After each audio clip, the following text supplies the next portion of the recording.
Hello everybody and welcome back to more political chatter. In this video we will be talking about Joe Biden's weakness heading into the 2024 election and why exactly Donald Trump is so favored to win.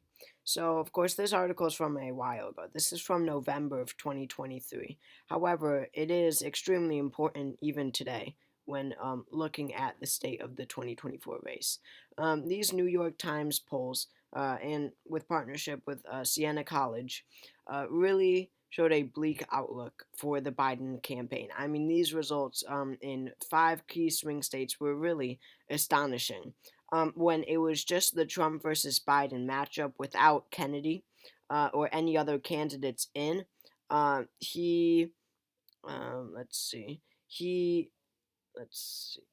in Georgia, just to name one, a state that Biden won in 2020, Trump leads 49 to 43, a 6 point margin in a state that Biden won. That would be a flip in a extremely critical state. And in Nevada, Trump led by 11 points. Nevada went to Biden by 2.5% in 2020. That would be a 14-point swing to the right. In Michigan, Trump leads, and the state went to Biden by 3% in 2020, and he leads by 5%. That would be an 8 point swing to the right. In Pennsylvania, he leads by 4% in a state that Biden won in 2020. He leads by 4% there.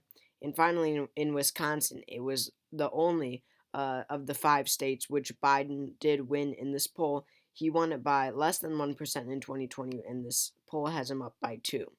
Now, I mean, you look at Biden leading Wisconsin by 2, making ground in Wisconsin, but I mean, you even considering these huge wins that Donald Trump has in these polls, you still have to consider the fact that Democrats do tend to do better in polling. If you remember, in 2020, at this day in history, in 2020, Biden was up by 4.8, Hillary Clinton was up by 2.7. So, and now Donald Trump is up by 5.6 with Trump, Biden, Kennedy, West, and Jill Stein. So, the point is, polling, especially at this time, always overestimates Democrats, especially when you go state by state.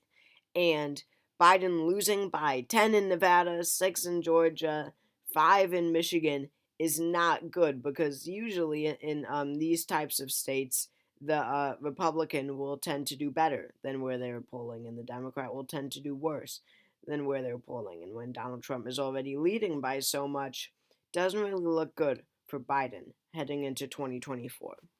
And same goes for nationally. I mean, when you have all 5 candidates, Donald Trump leads Biden by 5.6%.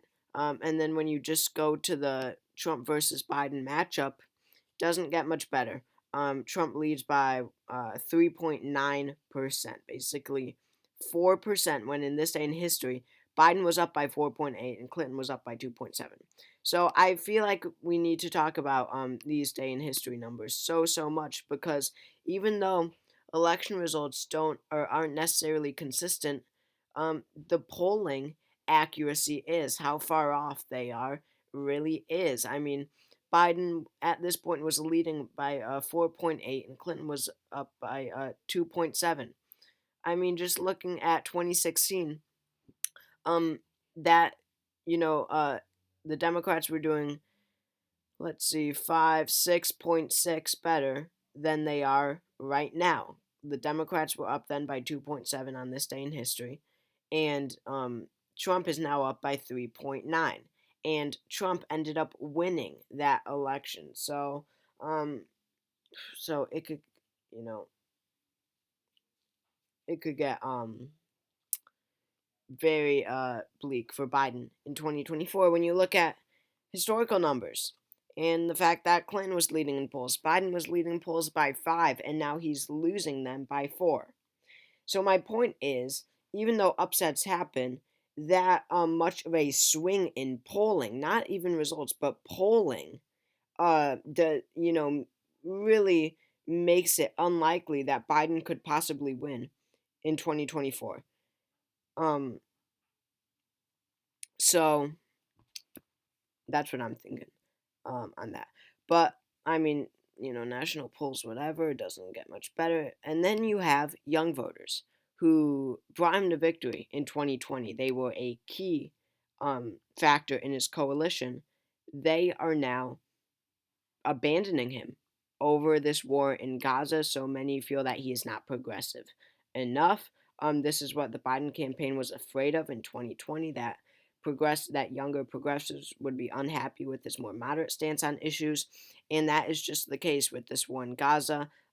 He has taken a strong support of Israel in this whole situation, and younger voters are absolutely abandoning him. I made a whole video on this, and especially when you have the fact that there are candidates like Jill Stein and Cornel West and even Robert F. Kennedy Jr., third party independent progressive candidates, that being West and Stein, both calling for an immediate ceasefire in Gaza, both, of course, trying to run to the left of Biden. So, they're polling at 2.4 and 2.2, not bad. I know polls always overestimate third party candidates, but still 2.4 and 2.2 is not bad for Jill Stein and Cornel West, considering that um, they don't really have a platform, for attention or anything.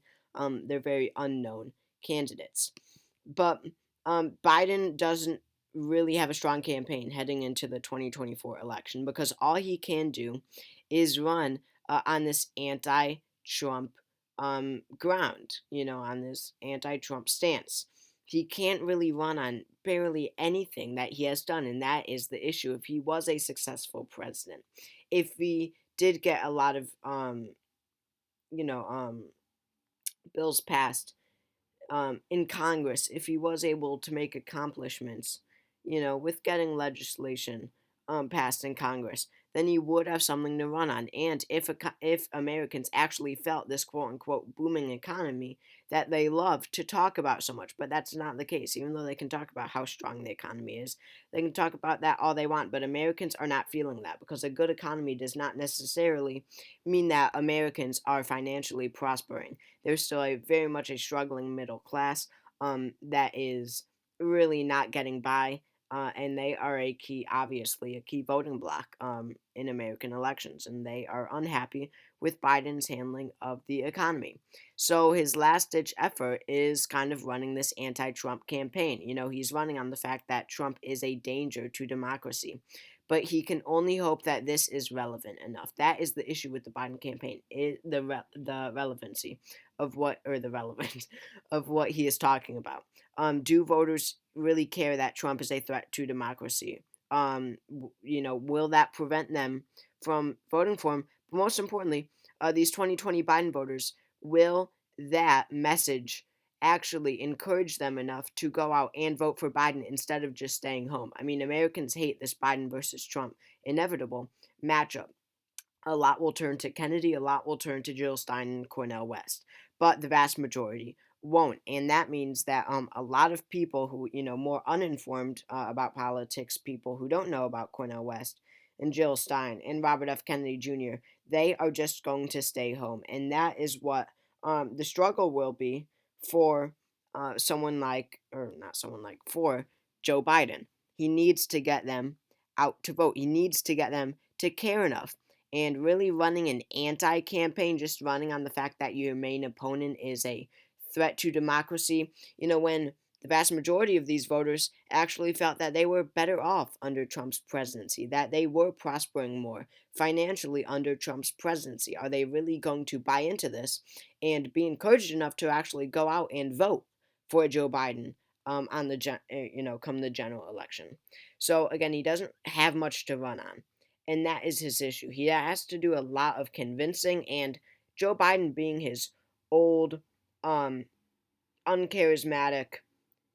type of guy who's kind of out of it seems like most of the time, I don't know how much convincing he could really do to tens of millions of independent, mostly, voters, but even Democrats.